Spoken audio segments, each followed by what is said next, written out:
পৃথিবীতে এমন পরিবার কিংবা কাছের মানুষের সংখ্যা মোটেও কম নয়, যাদেরকে কোনো কিছু জিজ্ঞেস করলেই বলবে, তোমার যা ভালো লাগে, যা আমাদের মান সম্মান অক্ষুণ্ণ রাখে, নিজেদের সম্মান বৃদ্ধি করে এমন কিছু করো।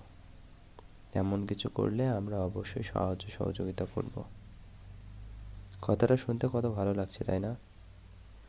মনে হচ্ছে নিজের ভালো চায়, নিজের মঙ্গল চায়। এরকম মানুষ পৃথিবীতে আছে, অন্তত কাছের মানুষ আছে। হ্যাঁ আছে, কথাটা সত্য, কিন্তু তার একটা সীমারেখা আছে। সীমারেখা যদি নাই থাকতো, তবে দেখতেন আপনি যখন বলতেন আমার এই কাজটা বা এই জিনিসটা পছন্দ, তখন তারা বলতো আচ্ছা ঠিক আছে, সেটাই করো। কিন্তু সিংহভাগ ক্ষেত্রে দেখবেন তারা সেটা মানবে না।